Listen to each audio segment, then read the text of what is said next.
এই ঘরের বিছনাটা আগে ঠিকঠাক করে নিই, দেন তারপরে ওই জিনিসপত্রগুলো এখানে এনে দেন গুছিয়ে যেহেতু এই ঘরে রাখবো আমি জিনিসগুলো।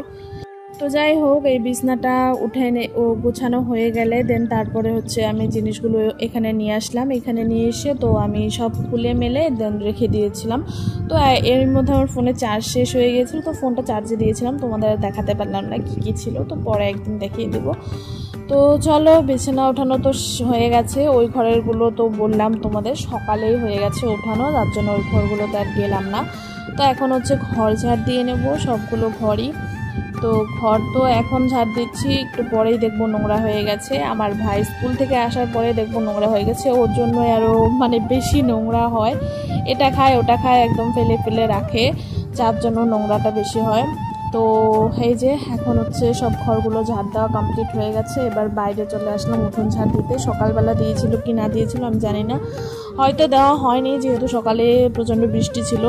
প্রচণ্ড না, একদম সকালে প্রচণ্ড ছিল, তারপরে একটু কম ছিল। তো এখন আমি ভাবলাম বৃষ্টি নেই যখন একটু রোদ উঠেছে, তো উঠোনটা ঝাড় দিয়ে নিলাম। তারপরে দেখো ঘর উঠোন ঝাড় দেওয়া হয়ে গেলে এবার আমি ঘর মুছবো। ঘর তো সবগুলো ঘর মুছে নিলাম, দেন তারপরে বারান্দা মুছলাম।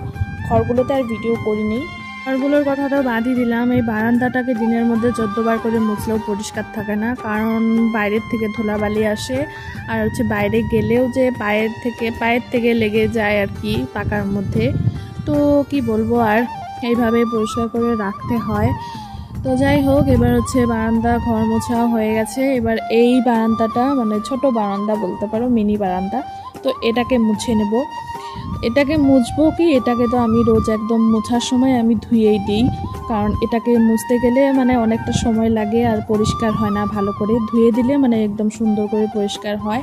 তো আজকে প্রায় অনেকটা দিন পরে এইভাবে একদম সম্পূর্ণটা ধুয়ে দিলাম। ওই যে বেরেঞ্চিটা রাখা আছে ওটাও ধুয়ে দিয়েছি আজকে, অনেকটা দিন পরেই ধুলাম।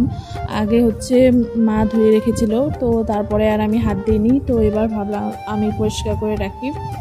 তো যাই হোক, অনেকটাই ফ্রেশ লাগছিল। তো এরপরে কাজ বাজ করে আমি স্নান করে আসলাম।